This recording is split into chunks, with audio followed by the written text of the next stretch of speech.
And I think we are live. Guys, it's Friday night. It's 10 o'clock here in the UK. And we're doing a live phone-in show. This is the first time that I'm doing one on a Friday night. Doing it on a Friday night because of two compelling reasons. First and foremost, in my world at present, I'm doing a lot of long distance running for a race that I've got coming up. So as a result, I'm not out boozing like I would normally be on a Friday, but I'm probably going to get an earliest night so I can get up and hit the road tomorrow morning. Secondly, and just as importantly, one or two bits that I think are quite interesting relating to the British boxing scene breaking today. And yeah, potentially I thought it'd be worth getting a live show and having a bit of a chat. So we're going to start with a tweet that came from David PrIce. And I'm just going to pull it up here now. And I'm going to read it out to you so we've got it live. So Anthony Joshua put up a tweet saying, "To all potential challengers, please don't waste our time with fake hype. Serious applications only." This was in a response to a tweet from Eddie Hearn, who had posted a photo of Joshua and said, just separating those who say they actually want it from those who actually want it. Anthony Joshua news coming through. And then Joshua's come back over the top and he said, "To all potential challengers, please don't waste our time with fake hype. Serious applications only."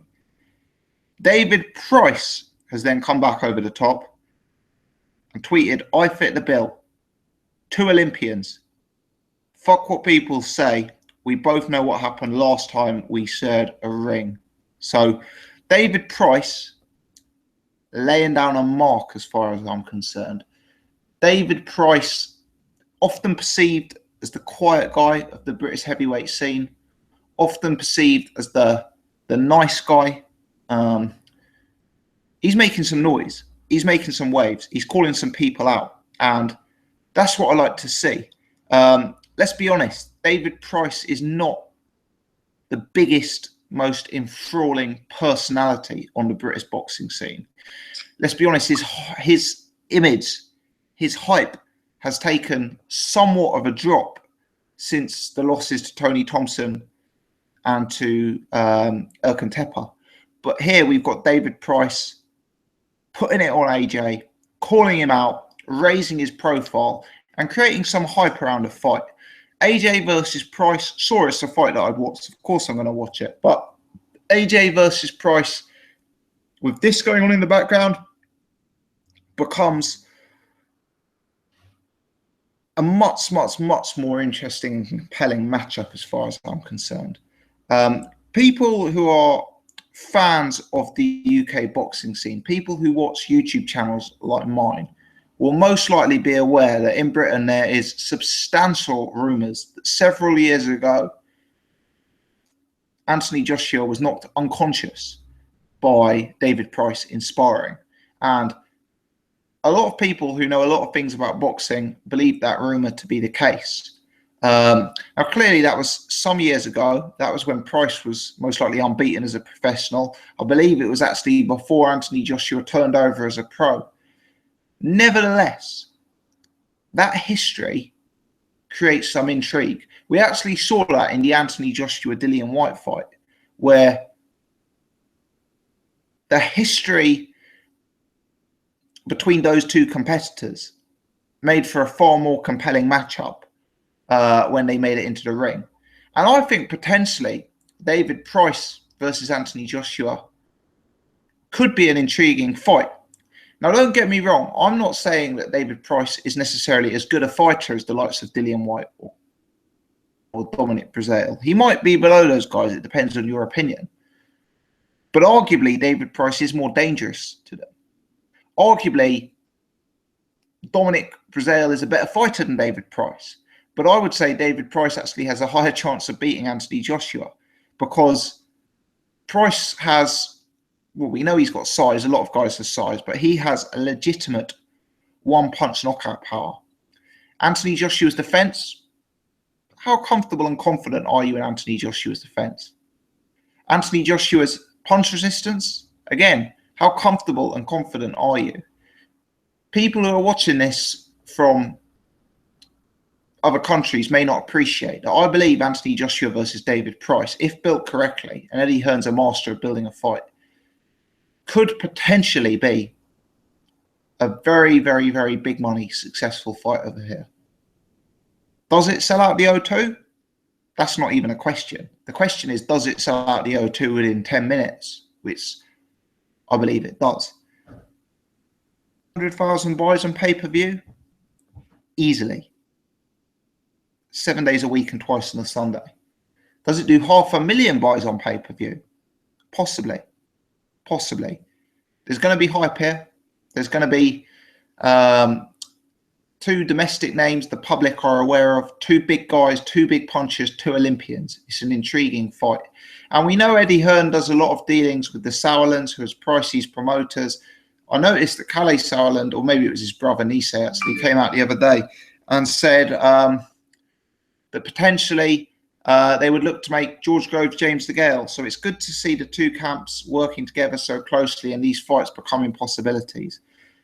Anthony Joshua versus David PrIce. Is it one that could happen this year? I long suspected that's another fight away. But you never know. You never know. The names out there, Eddie Hearn keeps throwing Joseph Parker's name out there, but we know Parker's got a fight booked against Dimitrenko.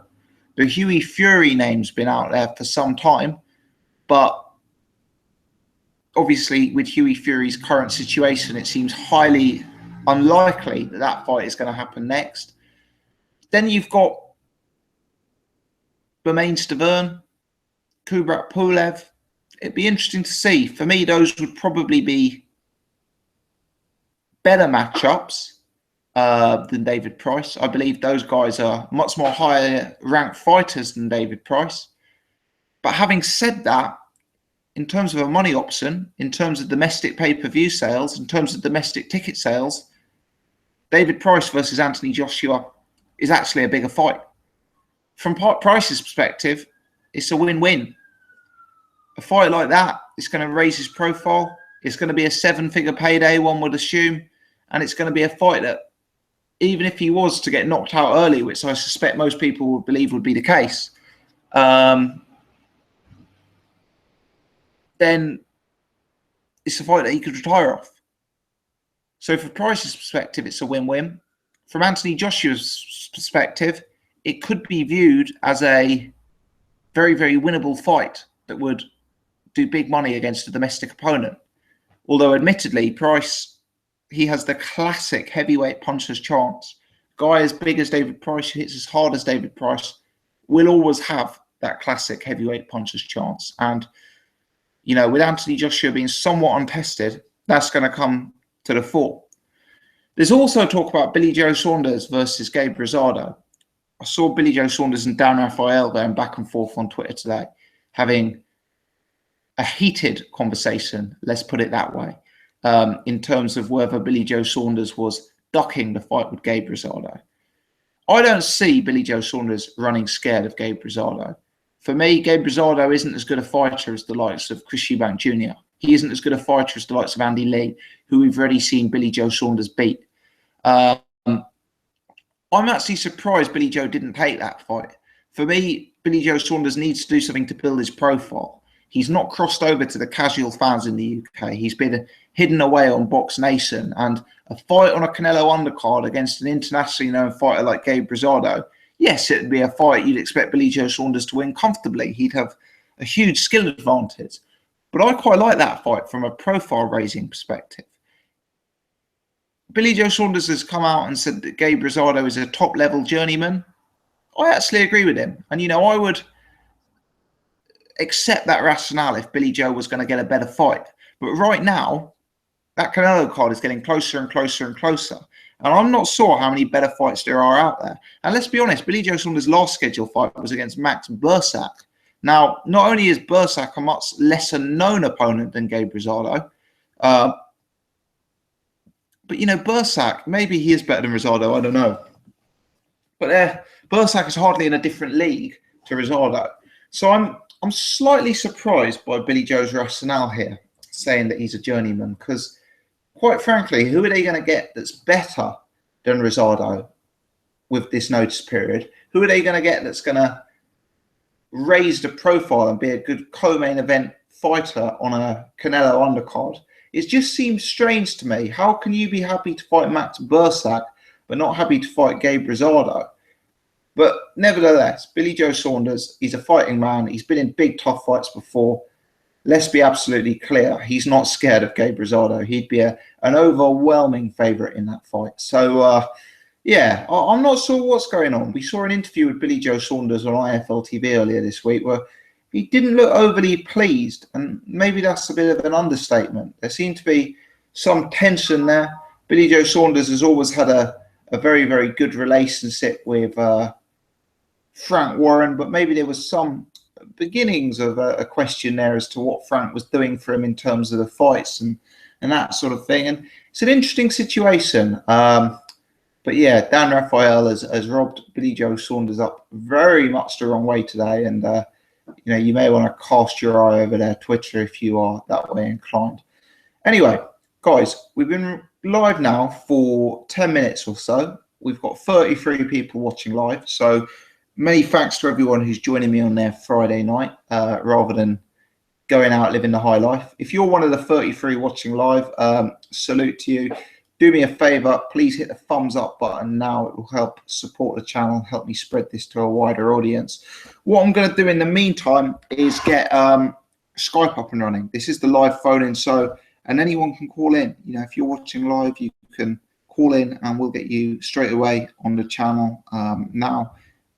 And you and I can have a bit of back and forth and we can discuss these topics. I want to hear people's opinions on what's going on with David PrIce, what's going on with Billy Joe Saunders, and, you know, really whether people see the Billy Joe Saunders versus Gabe Rosado fight as a missed opportunity, perhaps whether people are keen for David PrIce versus Anthony Joshua. I presume the suggestion is that it's going to be easy work for Anthony Joshua, but let's see what public opinion is saying. So I've got Skype up and running. If anyone wants to call in, my Skype ID is boxing.gossip. Just once again, that's boxing.gossip. So you can add me on Skype and call in right away. If you've called in before and have already added me as a contact, please do call in straight away, and we will get you up and running and get you live. So obviously, with it being a Friday night, with people being busy on a Friday night, I guess there's a reasonable potential we'll get less callers than we get on the Monday night. So with that in mind, and whilst we're waiting to see if anyone does want to call in, and they may not, which does happen, let me go to the chat and let me ask the people in the chat. Let's perhaps start with PrIce versus Anthony Joshua. And my first question to everyone watching live in the chat is, which chance do you give David PrIce of getting the win?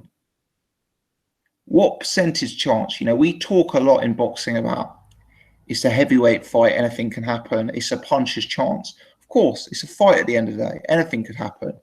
You know, Bradley Skeet could go in with Floyd Mayweather and knock him unconscious. It happens. But what chance are we actually giving Pricey of getting the job done? Mikey, 5%. So think if they fought 20 times, PrIce would only get the job done once. 1.5%. Very specific there, Charlie. 1.5%. I like it. Bit unfair. Peter says 0. I think you're perhaps underestimating. If you think a 6'8", 6'9", 20-stone bloke who hits as hard as Pricey has a 0% chance, Peter. But that's just my opinion. You could be right. Matt Berry, 15%. Danny Reynolds, 15%. I'd be inclined to agree with those. I think that's a more accurate representation of his chance. Damien says 5%. Charlie says AJ's odds will be 1 to 45. Disagree with that, Charlie. disagree with that fairly strongly, actually. People will have a little bet on PrIce. People know PrIce's power. If you start seeing PrIce at 6-1, 7-1, 8-1, people will be chipping away at that.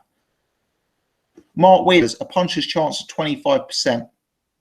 Harley says AJ will be 1-40. I strongly disagree with that, guys. I see him being 1-8. Jay says 7-8%. Fair. Mikey says as soon as AJ pushes him back, it's over. Yeah. I mean, if AJ is able to put it on PrIce, he'll fold.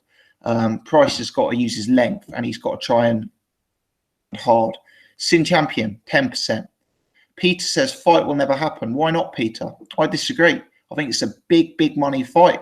I think both teams would take the fight. It's beneficial for both teams, and the teams work together.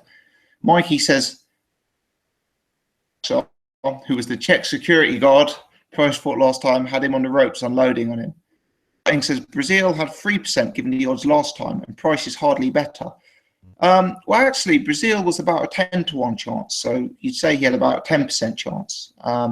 Brazil wasn't 33-1 against at all. He was 10-1. PrIce may not be better than Brazil, but he hits a hell of a lot harder than Brazil. So even though you may say Brazil could beat PrIce, I'd actually say PrIce has a bigger chance of beating AJ than Brazil. Harley says 5%. Matt says no chance of the fight happening. I totally disagree, Matt. Why is there no chance? Tell me. Sin Champion said if they fought 100 times, PrIce might win once or twice. Flukes. You guys are rating AJ very highly. You know, AJ's a very good fighter, but I'm not as sold on his defense and his chin as you guys must be.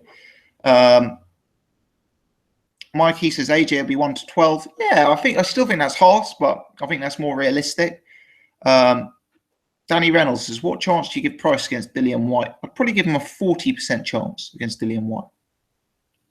Michael Hughes would give PrIce a 10% chance. Ben says a 30% chance. Ben, you obviously give him more of a chance than most in the chat.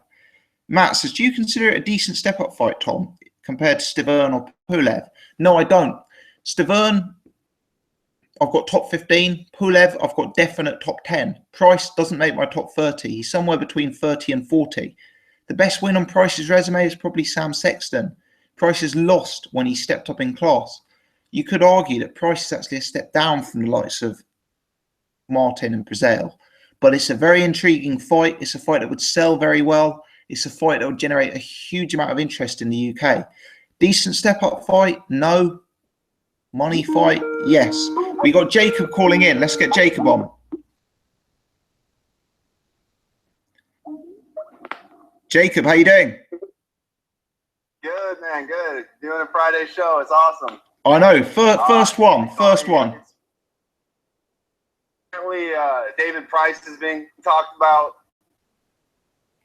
Yeah, I don't know a whole lot about him, but yeah, that's a good point. You know, before you say David PrIce, AJ White, I mean, right? I mean, that's the person. I feel like domestically, like for you guys over there in the UK, a UK heavyweight who wants to crack at AJ should have to beat Dillian White. Is that fair? UK gatekeeper. It's hard to know, really. I mean, obviously Dillian White and AJ have that huge history from their amateur fights, but do you know what? Obviously, when they fought, Joshua won quite comfortably, and for me, Dillian White really hasn't impressed in his last 2 or 3 fights. So I'd rather see someone different. You know, Derek Chisora, for me, he's a less interesting fighter. David PrIce, you know, he's a massive guy, 6'8", 6'9", hits very, very hard. For me, it's a more interesting fight, actually. Fair enough, but like, okay, and you know, Hearn would love to set up an easy defense for AJ, especially domestic. You know, he could just sell the shit out of that easily. But I mean, I don't know what the buzz is. Is there buzz around this guy? Like, if that was announced tomorrow, would everyone just call it a shit fight? You know what? I think a lot of the UK boxing hardcore would be they would tear into it and say it's not competitive and say that PrIce is useless. But I think it would really sell to the casual market. You know, PrIce is such a big puncher. He hits very, very hard. And I don't know if you've heard it before, but there are strong rumours that PrIce knocked AJ out in sparring, which PrIce... Oh, I did read that. I read that. Yeah. And PrIce said it basically on Twitter today. He said to Anthony Joshua, you know what happened last time we stepped in the ring. So I'm interested. I'm interested. I'd rather see the Pulev fight or the Stiverne fight. I think they're better fighters, but yeah, I'd watch the PrIce fight. I still think it's an interesting fight and would be an interesting story. Yeah. I think AJ deserves it. He's, under 20-0. I mean, under 20 professional bouts. He should, and he's thrust into this position of high pressure. He deserves a few easy defenses without anyone shitting on him. I mean, Deontay Wilder got the same pass, so I have no problem with it. But yeah, I also want to talk about Billy Joe Saunders. What's up? The saying no to Rosado, but saying you're not good enough for me. Are you like, what is that? Is that just his fancy duck? What's going on there? I don't get it. I really don't get it. If I was Billy Joe Saunders, I'd have taken the fight. Rosado's a big name. It would have been on the Canelo undercard. It would have been a big platform. And it would have been a good opportunity for him to build some visibility, to himself. Rosado's a fighter who the top fighters beat, and Billy Joe Saunders you would expect to beat him with a bit of ease. But I don't understand why Billy Joe's not taken a fight. I assume there must be some other factors going on that we don't know about. But I'll be disappointed if now Billy Joe takes the fight against someone even worse. He can only give that criticism to Rosado if he goes out and fights someone better, as far as I'm concerned. Right. Is he like Eubank and lost his pen? At least he didn't pull that shit. At least he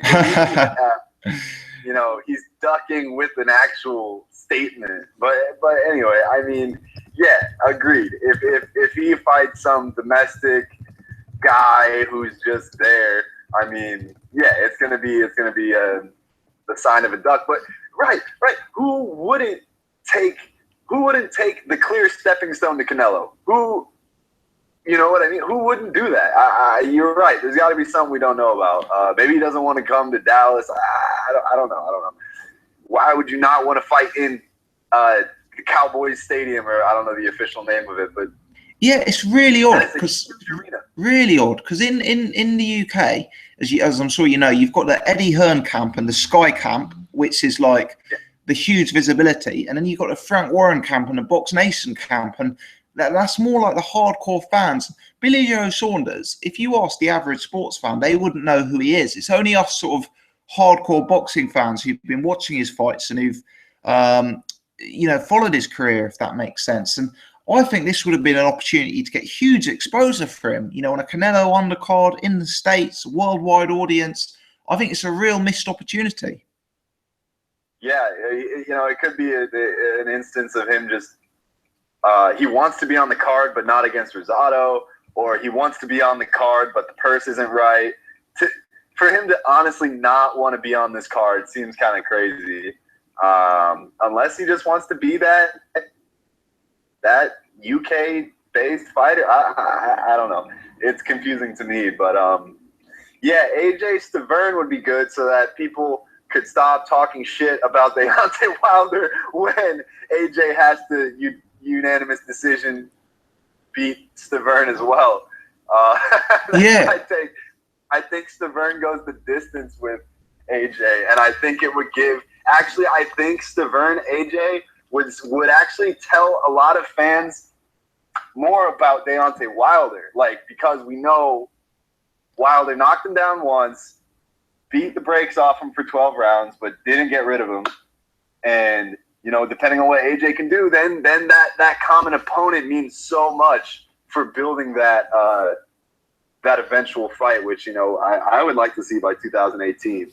Yeah, I like the fight. I have always suggested Stiverne would be my pick, and I think the key thing when you're building a heavyweight prospect who carries quite a bit of power, you've got to give them rounds. It's so key for them to get experience and to have their stamina tested and their skills tested late on in a fight. And That's why I find Stiverne the best opponent.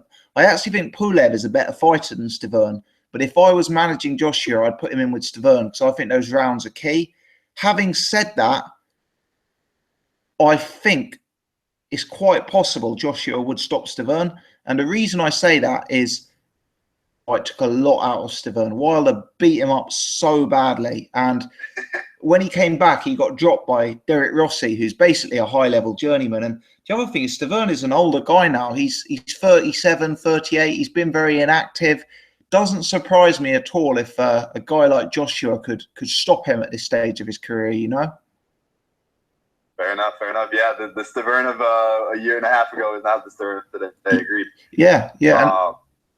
I still think it'd be a useful common opponent for building AJ Wilder. Which, when AJ Wilder, if that comes about, you and I are just gonna become mortal enemies. Now I'm gonna call it in torture for you. At the minute I'd pick Wilder in that fight. At the minute. Oh really? Yeah. Okay. I've seen more from. I mean, it's close. They're fighters, both hugely athletic, big punchers. But at the minute, I've seen more from Wilder. I think. I'm presuming you're with Wilder. Absolutely. I guess I was shocked that you're not behind your man.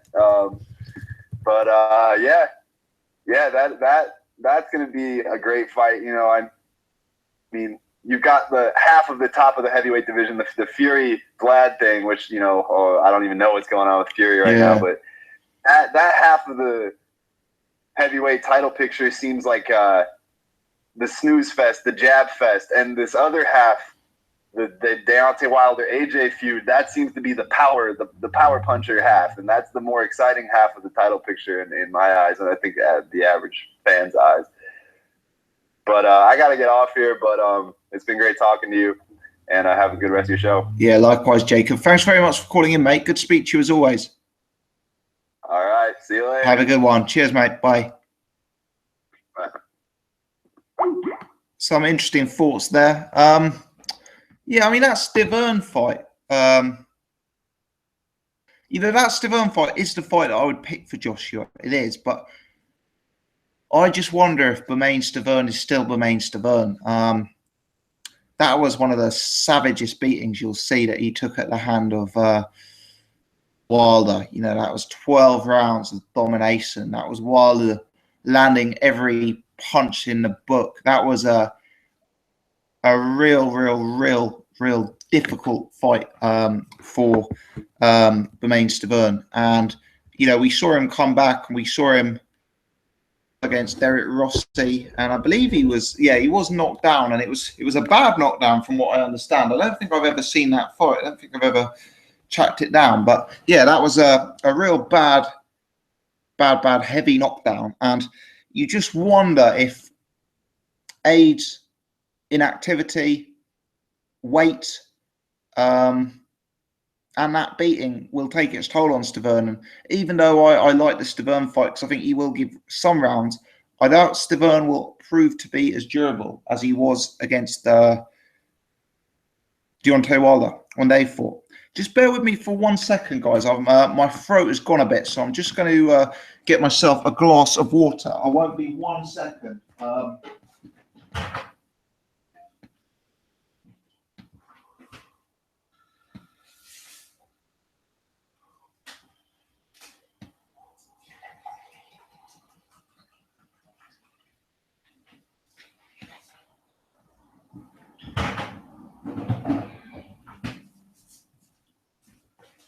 Right, sorry about that. The height of professionalism there on the channel. But yeah, so that was good that Jacob called in. I'm not going to be online for too long tonight because I got a start tomorrow. So if you do want to call in, don't be one of these people who calls in just as the show is coming to an end.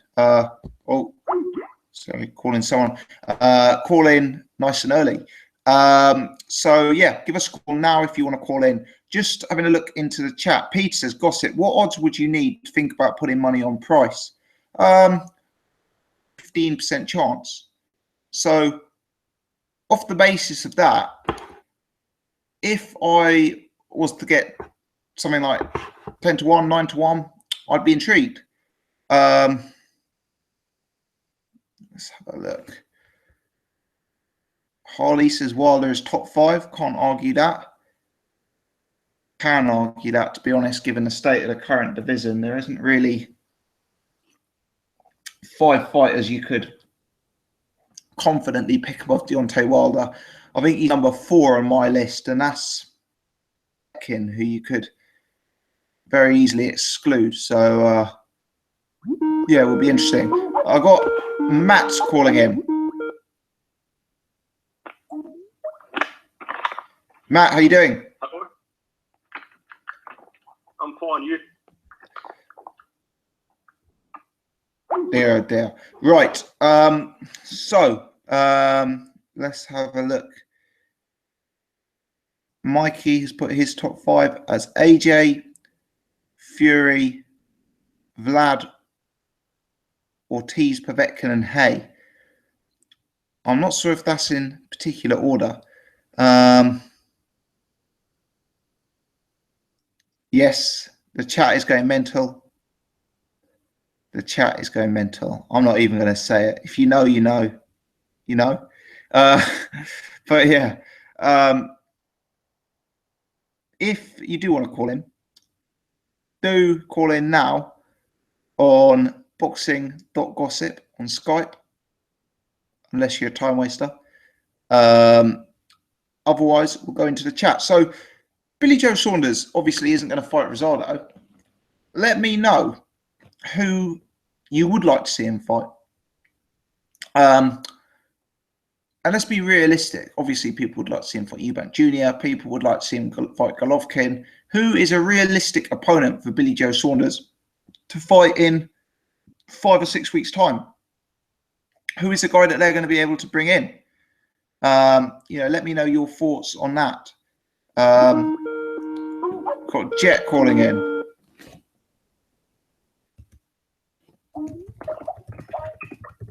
Hello. Hello. Oh, no, not you again. I'm fine, and you? Oh, you're right. Oh, mate, yeah. He's getting to you, man. He's getting to you again. Oh, I kind of knew when it was, I kind of knew when it called in, because what happens is you get added on Skype and you accept the ad, then the call comes through immediately. So I kind of knew, but there we go. Anyway, fair play to him. Fair play to him. What are you making of this breaking boxing news today then, mate?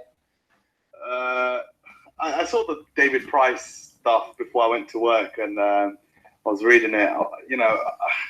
Not so much interested in that. I know the sparring rumors and stuff quickly, because I know you're probably going to shoot off, and I'm quite busy as well. I've got some stuff to do now as well.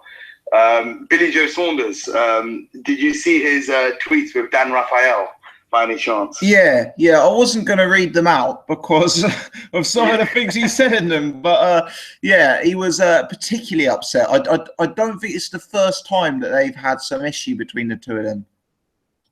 Yeah, I mean, you know what? Did you happen to catch the IFL TV interview in Marseille where he was training? He looked frustrated, didn't he? Yeah. I mean, he looked really, he looked annoyed more so than anything. I think he just, I think he really wanted Frank to get him out, to give him some more exposure. I mean, the only show he kind of headlined was the Andy Lee one, if I'm correct. The Eubank one was on the Tyson Fury Derek Chisora undercard, if I'm correct. It was, yeah, it was. That is correct, yeah. So, I mean, Billy Joe's not a big name anyway. Like, us sort of hardcore guys, we'll put him in our top, 10 British fighters, or just outside, maybe 11 or something. But he's a seriously skilled fighter. I think he's just wasting his time with Frank. And the problem is, I think, back in, a few fights ago, when he did win the world title, and he was on the cusp of winning it, he goes, "I'm never going to leave Frank. Frank's done, amazing for my career." But I think now he's probably questioning himself and going, look at these sort of other fighters. I mean, him and Frankie Gavin, he said, were good mates from the amateur days. Yeah. And he goes, he must be looking at Frank. I know Frankie Gavin's not a top fighter. Don't get me wrong, but he must be looking at Frankie Gavin and going, he's headline a pay-per-view for goodness sake. What am I doing? I'm a world champion, but no one knows me. I don't know. I don't know what your take is on that, but you know. Yeah, that's for me. That's completely right. I think the one thing that he's got that I think number one, he's loyal to Frank because they've got that relationship there. But I think the one thing that Frank can put in front of him is the Canelo fight at the minute. It looks like that Canelo fight is there to be had, and that's got to be appealing to Billy Joe Saunders. I mean, that's a multi-million-pound fight. It's a fight that I believe he can win, and it's a fight that, you know, launches him potentially to pound-for-pound stardom if he were to win. So I think that is probably a big enough carrot for him to stay. But it's interesting. It's interesting. The difficulty I've got, Jet, is if he really doesn't want to fight Rosado because Rosado isn't good enough, and I accept that Rosado would be an easy win, but who's he going to get that's better in like the next couple of weeks? Yeah, I mean, he said he's definitely fighting in that video. He said he's definitely fighting in September. So Yeah. I don't know who he's expecting to face. Apparently, him and his team said to Golden Boy that they wanted to face. I haven't seen any of his work, but he's a Russian fighter called Artur Akavov. Okay. Yeah. So he's got one on paper. He looks better than all these sort of other opponents that have been talked about. I mean, he only has one loss on his record, but you know, his team really need to look at themselves in the mirror and go, you know, they've got Rosado, who's you know, I wouldn't say I think you said he was a big name earlier, but I wouldn't say he's a massive name, but you know, he has some sort of name value and credibility in the States. Yeah. In the other guys, and he's probably the most beatable out of all of them. They were talking with Curtis Stevens. David Lemieux is fighting Curtis Stevens, I think, as far as I know. That's what I've been hearing. Those two would have been, you know, if Billy Joe Saunders, they would have been a good fight, but beatable as well. A few of the other guys as well, and I know Tommy Langford's quite high. I don't know why he didn't chuck him in with Tommy Langford. I'm not saying that's a great fight, but you know, at least he'll make a bit of money off it and whatnot. But I really don't know what Frank's doing with him. I have no clue what Frank's doing with him, and it's looking like Billy Joe Saunders is wasting a lot of time and wasting his peak years, really, to be honest. Yeah, Billy Joe Saunders should be. He's a highly marketable guy, isn't he? Sometimes he takes it too far. Some of the things he says are so extreme and so rude that he does possibly damage his mainstream appeal. But if handled correctly, he's a marketable guy. He's an entertaining guy. He's one of these guys. He's like I'm not saying he's like a Lomachenko in terms of how he fights, but what I'm getting at is he has a purist style that appeals to technical boxing fans, but at the same time, he is entertaining to watch as far as I'm concerned. He's not like a Rigondo who's low volume and, you know, a lot of waiting around. Billy Joe's fast, furious, lots of combinations, fast hands, very eye-catching.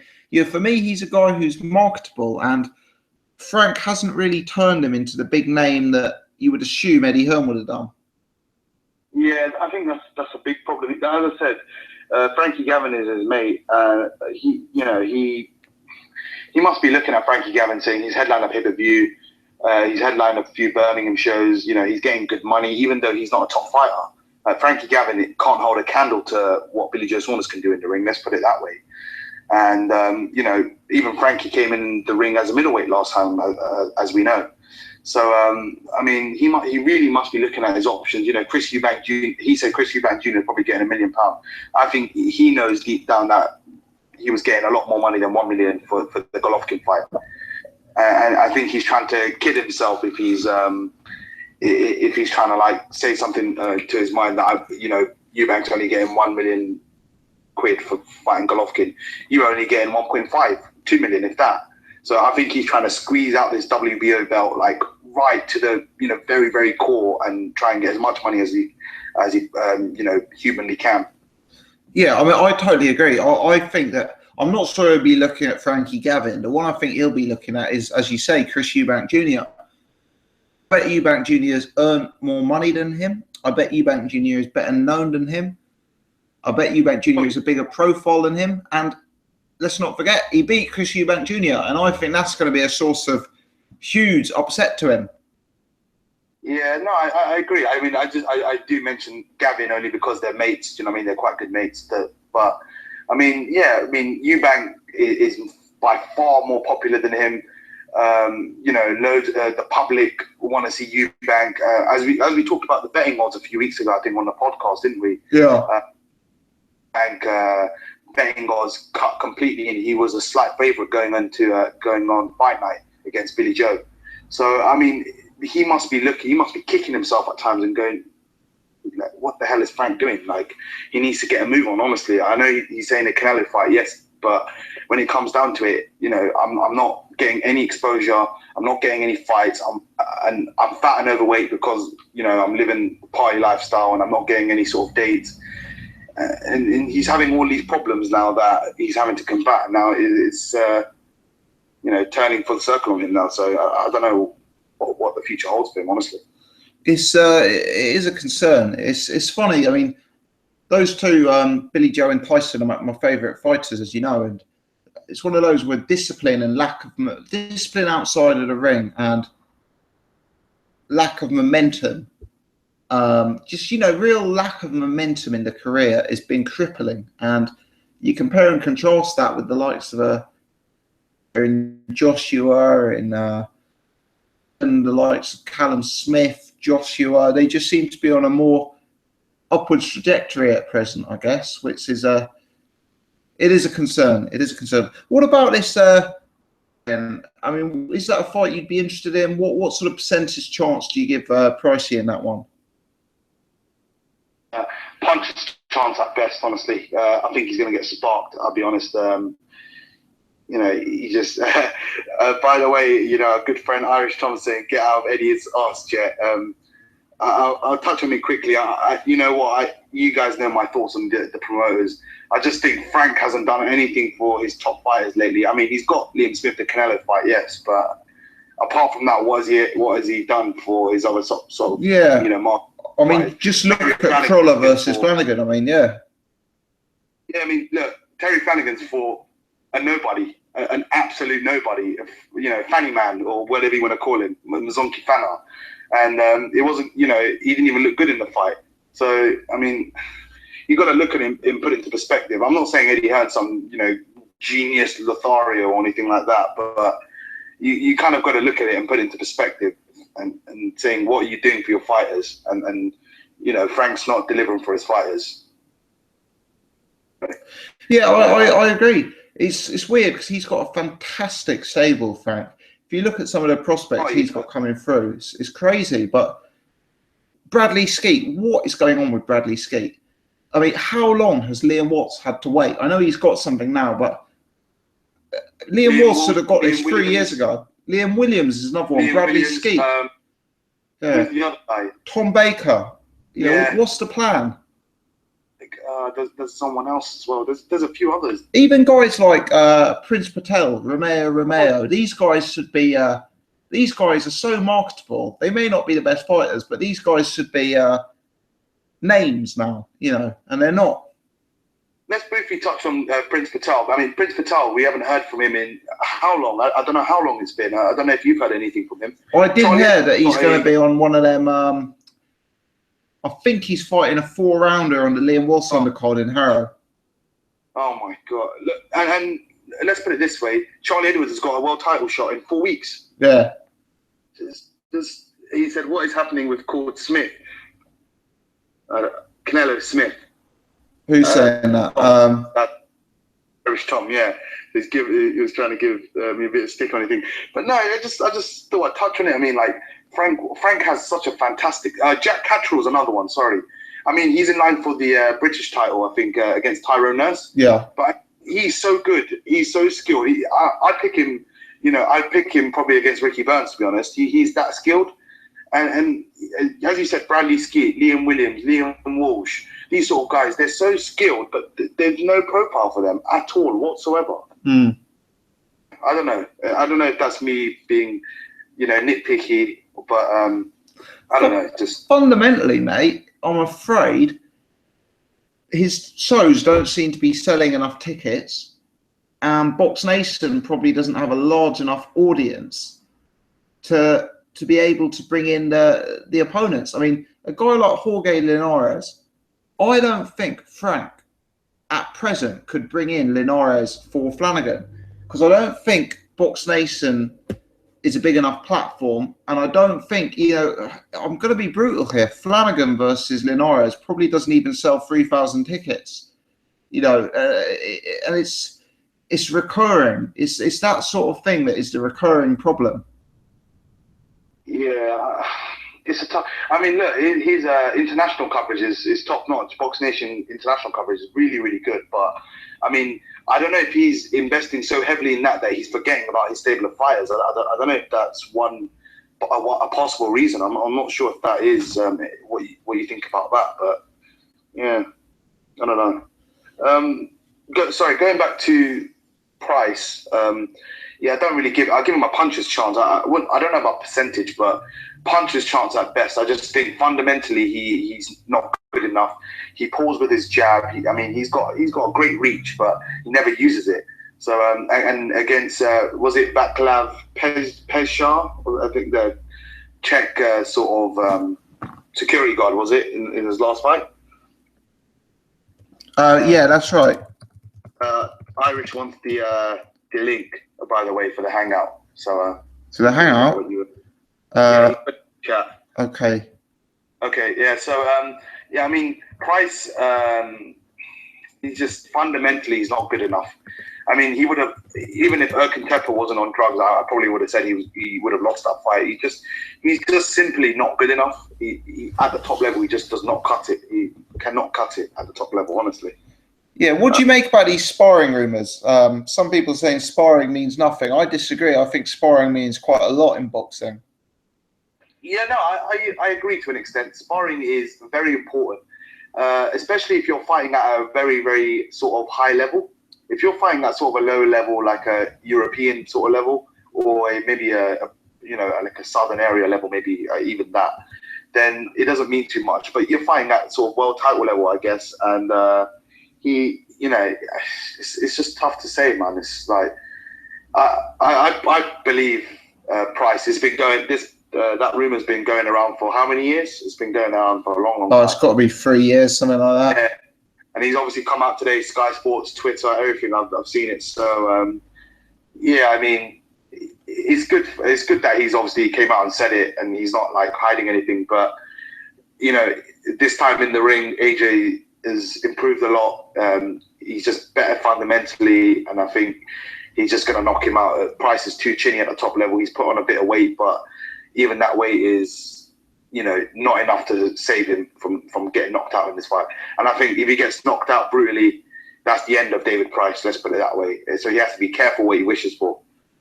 Yeah. I mean, I think David PrIce is in one of those positions where there's no point with him building up again and again and fighting journeyman and trying to get his, he is what he is. And he may as well take a 7-figure payday in a fight where he's got some history with the opponent, potentially knock the opponent out in sparring.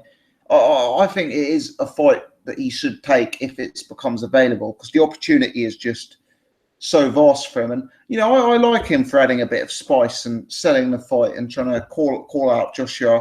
I like him for that. And do you know what? I wouldn't be completely amazed. I wouldn't completely rule him out of causing the upset, because PrIce is such a big puncher. And I'm still haven't seen enough of Joshua defensively. And I haven't seen enough of Joshua when the bullets are flying back at him to be confident in him. But obviously, I would acknowledge that Joshua is a heavy, heavy, heavy favourite.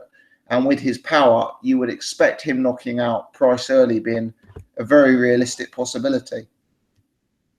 Yeah, I think you're spot on, mate, to be honest. PrIce is just...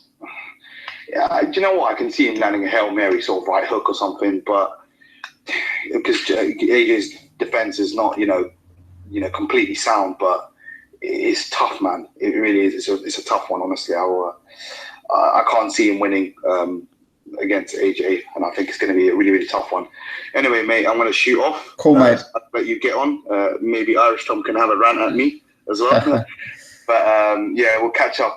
There's some Olympic stuff that I think you might be interested in, but I'll give you a shout anyway during the week. Cheers, mate. Have a good one. Enjoy the weekend. Cheers, man. Cheers. I'll be working, so yeah, maybe. Enjoy. Yeah. Cheers, mate. Bye now. Bye. Bye. Thanks to Jet for calling in. Irish Tom, if you are watching, mate, I've sent you the link through to the Hangout. I'm not going to be on for that much longer, mate. Another 10, 20 minutes or so. So if you are watching and you do want to join via the Hangout,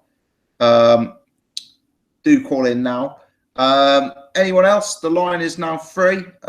So if you want to call in on Skype, just use boxing.gossip. I got Tom trying to join.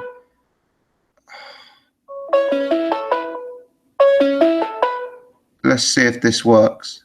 I'm not sure it's going to.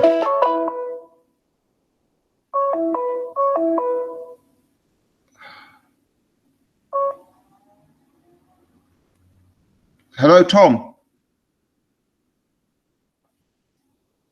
Tom, can you hear me?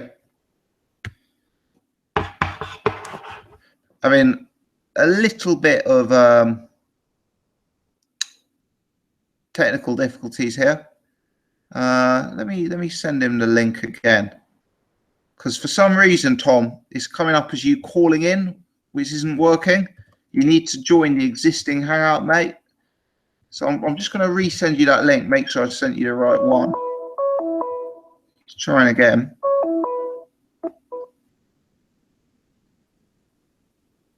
Hello, Tom.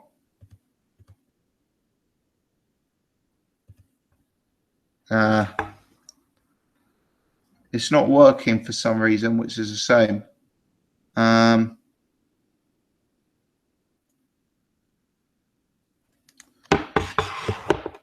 going to send him the link again. Click this. Yeah, we'll try and get Irish Tom on. Always good to get some pearls of wisdom from this Tom. But if that's not possible, then as I say, lines are still open if someone else wants to call in via Skype using boxing.gossip. Ben Holland says, love the podcast. How do you rate the Kings of the heavyweight division from 1 to 5? I've got it Fury, Vlad, Povetkin, Wilder, Ortiz. Those are my top 5. Mikey says, John Smith has been faking an Irish accent and acting as Tom. Anything is possible in this game, Mikey. Harley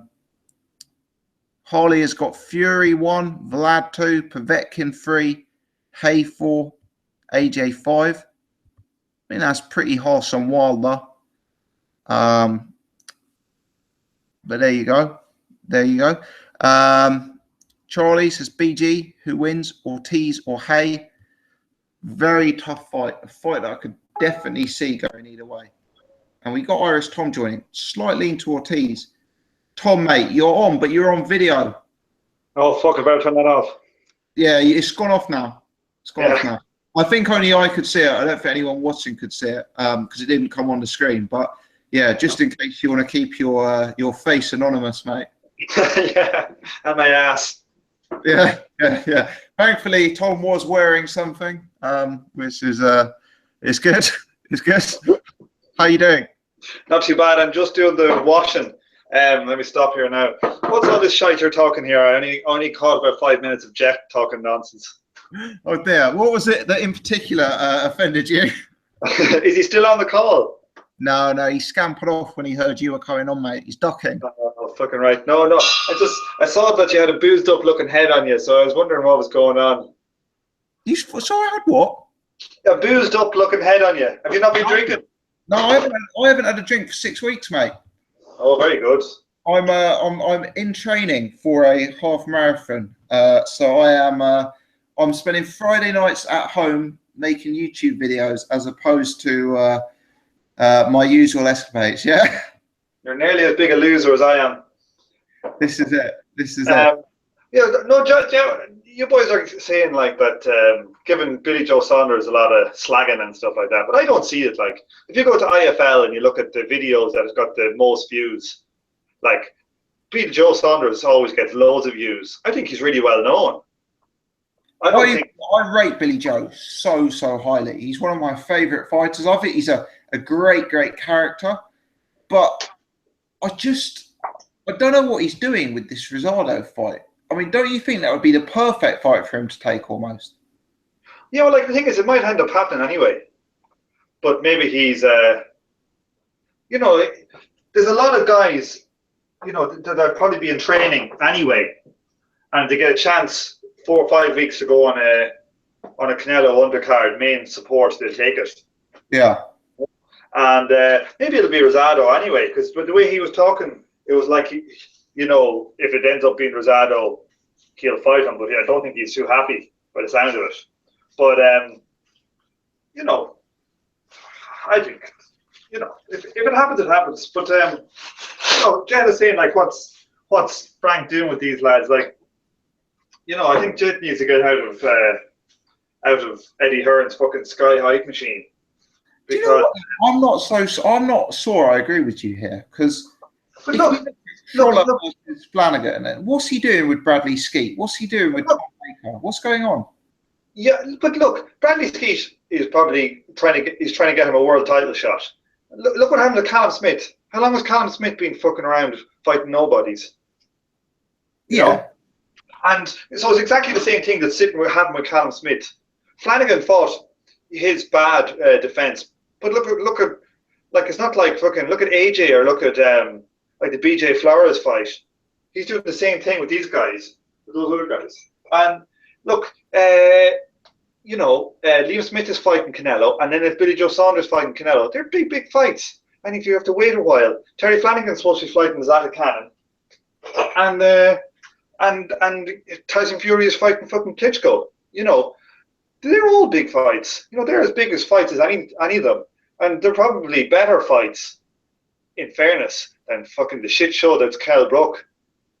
You know, like, and Jed's saying that he thinks, you know, Billy Joe Saunders is looking at Frankie Gavin, thinking he's jealous. Like, come on, the fuck. Yeah. And how much money did Frankie Gavin get paid for that? If Kell Brook only got paid 300,000 or 400,000, Frankie Gavin's only probably getting paid 100 grand.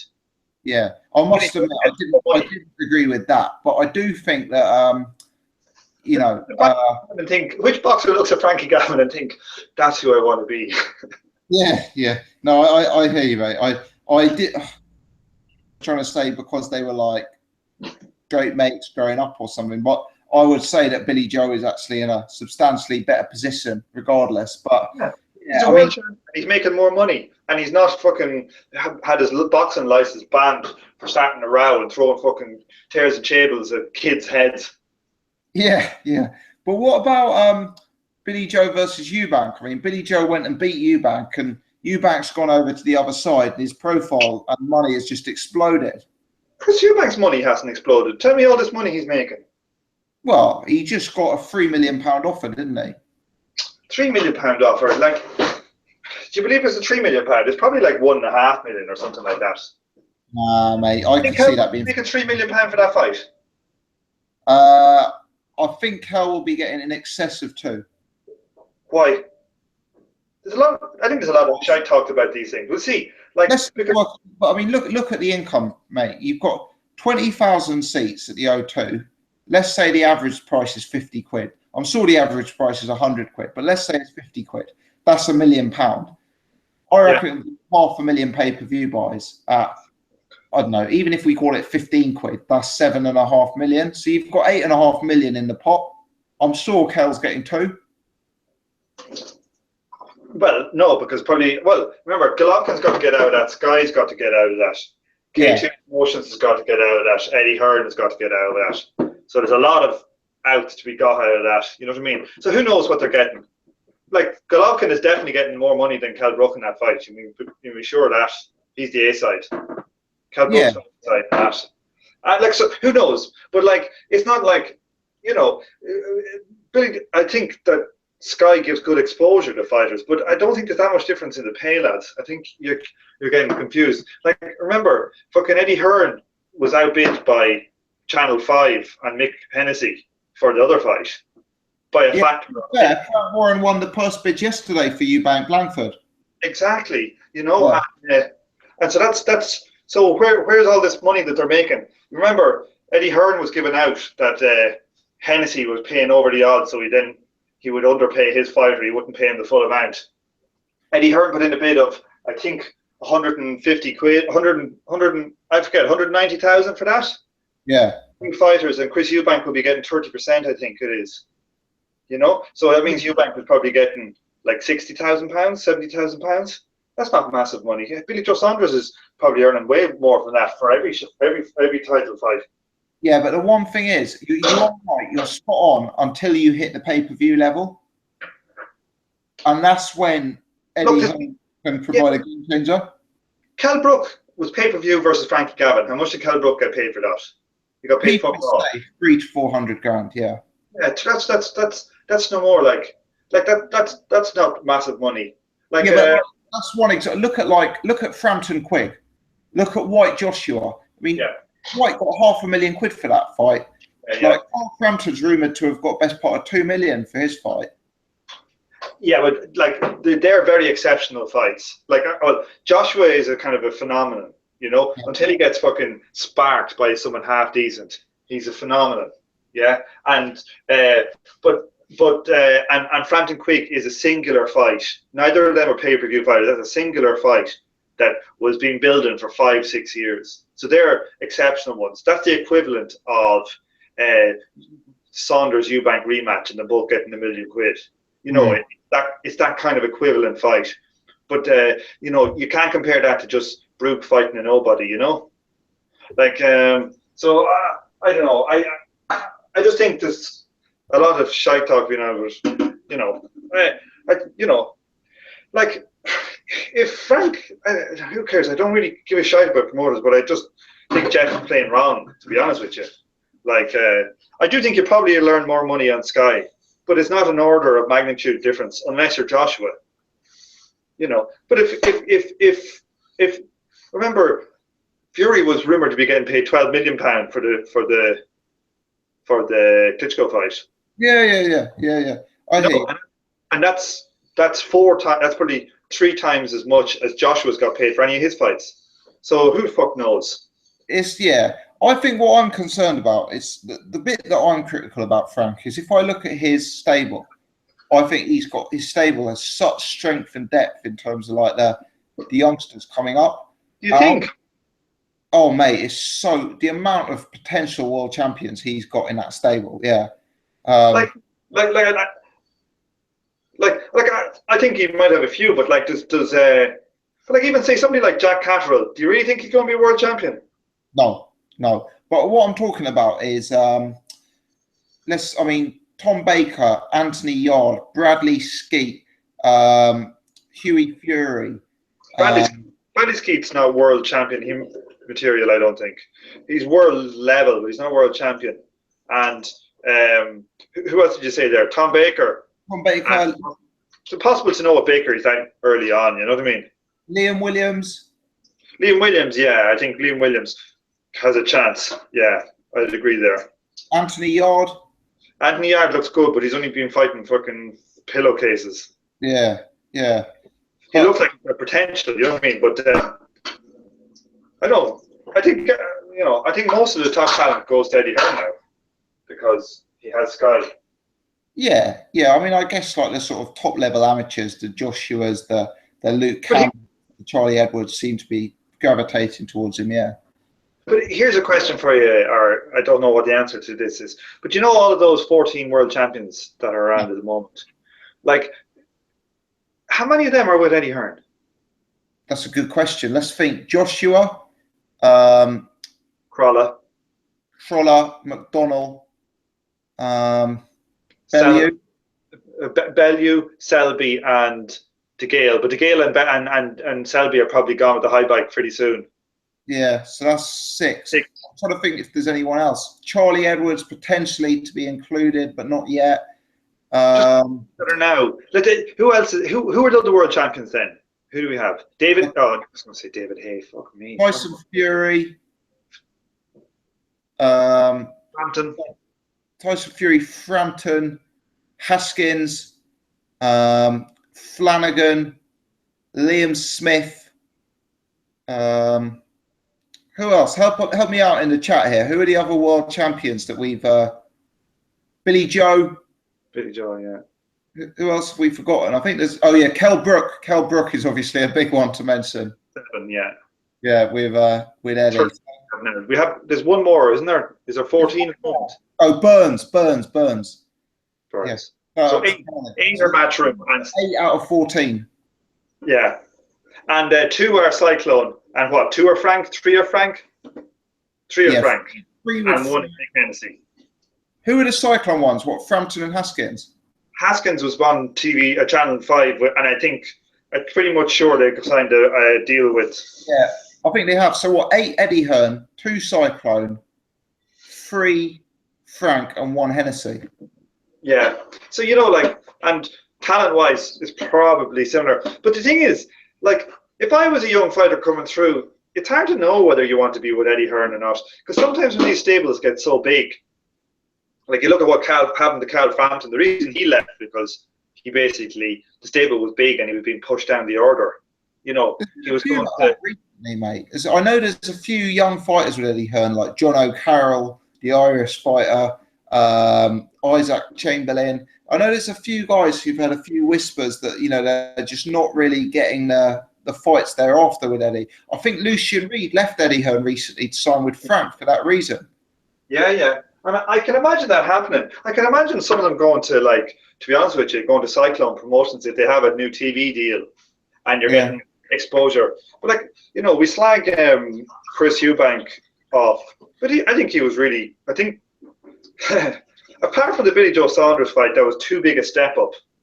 But I think his career has been pretty well done because you're better off being on terrestrial TV to make your name and then go to Sky when you can get paid, when you need to get paid, And if I was a fighter going through, that's probably what I'd do. I'd probably go to Cyclone Promotions or something like that and build my name there. And then, when you get big enough, either go to America or go to Sky. But if you really want to make the money, you go to America.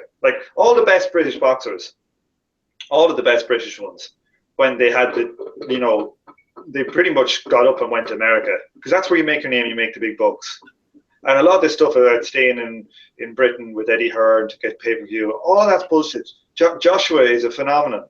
He's so you're right there, man. How many people have earned more than Carl Froch and Joshua in British boxing history? The Carl Froch thing is a once in a blue moon fight. That was the biggest fight in Britain since 1947 or something. When there was a light heavyweight championship was in oh Christ, the name of the place where they had the Olympics in 1912, I think, and it was 100,000 or something crazy, right? So that's the I'm trying to remember the name of the fucking place. It's on the Central Line. Seventh Plus. Yeah, it's out that way. There's some the one before White City. White City, yeah, White City. That's where it was. And but that's those fights only come along once in a blue moon. You know what I mean? But so the people who have actually earned money on it, that Froch one that's kind of a crazy fight. But it basically Joshua has made a lot of money, and Carl Frampton made a good bit of money on that pay-per-view. But there hasn't been. I don't know. Well, I suppose Tony Bellew and them boys made some good money too, but they were shit fights. I don't know how he fucking sold them. Fair play to him for selling people to buy that shite. David Hay. David Hay's made money, yeah, but he hasn't been promoted by Eddie Hearn. No. David Hay's made a few quid, yeah. David Hay has done well for himself, but I just think that there's a lot of bullshit talked about what people can make in Sky. I think that Joshua is a phenomenon. And then when, it's like this, law of the large tail or the long tail. You got a few outliers way in the right who make a shitload of cash. And most of the boxers that are fighting for Matchroom will be making probably just the same money as Frank's making. Do you know how much Dave Allen got for fighting Dillian White? Exactly. He got 20 grand, wasn't it? He was left with 10 or 11. However, Mikey made a good point in the chat, and he said that Jamie McDonald got 300 grand for his last fight, and don't even remember who that was against. It was against a low-level opponent. So It's odd. It seems certain fighters are getting paid, certain fighters aren't. I'm wondering there. I'd say the only reason that Eddie Hearn is actually paying him that money, because Eddie Hearn is pretty selective on who he paid the big money to. Yeah. I think he's paying him the big money because he doesn't want him going to Al Heyman. Yeah, must be that. You know what I mean? You see, he said he's paying too much money to Crawler now. The only reason why he's paying that money to Crawler is because he doesn't want Crawler to fuck off. Because the biggest money out there for Crawler is Flanagan, and he really doesn't want to do that co-promotion with things. So he'll come up with any fucking excuse. He'll even pay over the odds. He'll even put him into a fight where he thinks he might lose it, instead of actually putting him in with Flanagan. He's more prepared for Crawler to lose, getting less money fighting Linares than he is to do that matchup. You know what I mean? So he'll be quite selective. Like, how much do you reckon, like, your man, when he was fighting, how much do you reckon Dillian White got for that fight? 50? You know, and he's one of their biggest names. You know, I think if you're not one of the really big guys, you know, the money between them will probably be much of a muchness. The thing is, Frank's not able to sell the tickets, but, you know, his main revenue is not from ticket sales in a 5,000 show. It's going to be from 120,000 subscribers paying £12 a month. You know what I mean? Yeah. That's it. It's his business now, isn't it? It's a subscription channel as opposed to pure boxing promotion, I guess. So Eddie Hearn is probably getting ticket sales and some kind of licensing fees, but who knows how much he's actually getting in comparison. You know, where Frank's getting all those money, so you wouldn't know. Very hard to know. But you were saying, somebody was saying the matchroom made £5 million or something, or 3 million. Was it 3 million or 5 million? I can't remember the precise amount, but I did hear they made a very substantial profit last year. Yeah. Like, I think the average rate of profit in the British economy is about 10%. Yeah. So that's on probably a 30 million turnover. And Frank's is probably, it's going to be, 15 million from subscribers, and then it's going to be ticket sales on top of that. So he might have 20 million, you know. So they're not that different in business size, you know. Maybe 30 million versus 20 million. Yeah, that's an interesting way of looking at it, actually. No, I must say, the call, you have changed my opinion slightly, mate. Now we get into it. Yeah, I was probably more agreeing with Jet, but now where we are, I'm probably more agreeing with you. So, yeah. Oh, eat shit, Jet. Eat shit. What else were you chatting about tonight, though? Was there anything else? Yeah, so I guess the other thing was the David PrIce versus Joshua news. David PrIce taking to Twitter, reminding Joshua of what happened when they sparred and calling him out for a fight. So what do you make of that one? Yeah, like, so I was watching, I saw that on Hatman's video, and then Beloric in the comments, Ingram or whatever his name is, Hatman was talking about how it was like 5 years ago was the spar session before Joshua was professional, and he sparred him. But then Ingram was saying that he was sparked before. It's only a couple of years ago when Joshua was professional. He was training for the Joshua. Is it something leg? Is there a leg? Leg, yeah. That was the Frost Groves fight. Actually, it was that fight. The second one, the Frost Groves 2 one. That's when Joshua fought leg. Yeah. Yeah. So apparently the rumor is that they were sparring for that one, and that PrIce knocked him out for that. Oh. So whether that's true or not, who knows? But that's what Ingram said in the comment section. So, if it's 5 years ago, sure, look, you see, people were making a big deal out of that Joshua White fight when Joshua was 3 fights in. I wouldn't pay any attention to 5 years ago. And look at the state of AJ now compared to what he was billed used to be. His power would be totally different. But if it's 2 years ago, I think White's got or PrIce got a chance if that fight ever happens because he's got power. Definitely, and Joshua's unconvincing in terms of his defense and his chin and that sort of thing. We just don't know how good it is yet because it hasn't been tested properly. But the thing is, like, whatever is happening, I don't think it's getting out of the first round. You don't know, think it's going to end? I don't know. It's hard to get that fight out of the first round because if Joshua even lands a jab, Oh yeah. Joshua a good hard jab, he'll go reeling back towards the ropes and he'll put his hands up and Joshua will unload and he'll be down flat. Like I think That's the cliche, isn't it? But this is the example of a fight where whoever lands first.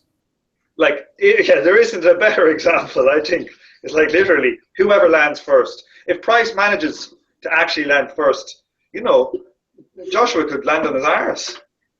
Yeah. But you know, I can't see. Can you imagine what's the chances that fight goes 12 rounds? Oh, you'd want 66-1, wouldn't you, on 12 rounds? What would the bookies be offering? Like, you know, the fight to go the distance, fucking 500-1. I don't think PrIce has ever. AJ hasn't gone beyond 8. I don't know if PrIce has even gone 10. I'm trying to think now. I doubt he has. I doubt he's even gone. Oh, he did have one 8-rounder that he won on points, didn't he, when he came back? I think he fought. Oh yeah, you're right. Yeah. There was one guy. He just jabbed him for a few rounds, didn't he? Yeah, it was so fucking boring. Was there not another one with where PrIce got knocked down and he came back and he got up off the canvas since he lost as well? That was Andre Parla. Yeah. But I think PrIce might have stopped him. Okay, he stopped him, did he? Yeah. I remember he got knocked down. I couldn't remember the fighter. Yeah. It's definitely Andre Parla who dropped him, but it wasn't like a heavy drop down.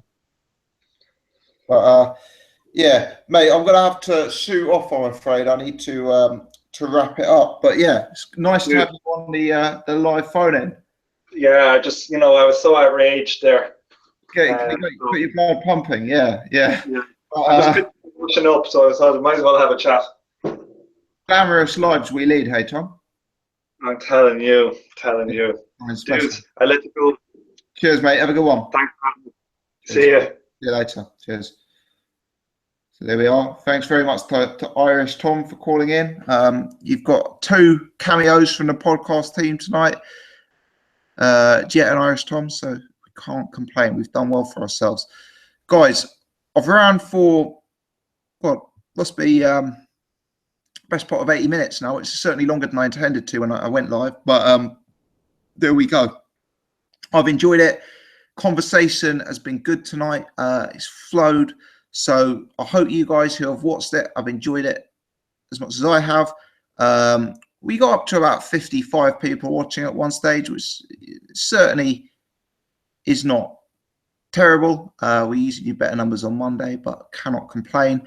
If you are one of the people who spent the time watching lives, please do take the time to hit the thumbs up button. If you're new to the channel, please do press subscribe. Obviously looking to build the channel up, so you guys subscribing and liking the videos certainly helps with that. But yeah, apart from that, guys, I'll wrap it up there. I hope everyone has a fantastic and restful weekend, and we'll look forward to doing something soon. I'm pretty bored this weekend, so don't be surprised if I pop up with maybe a Sunday night phone in or something like that. We'll have to see how where it takes us. Thanks for watching, guys. I've enjoyed it. Have a good evening, everyone. Bye now.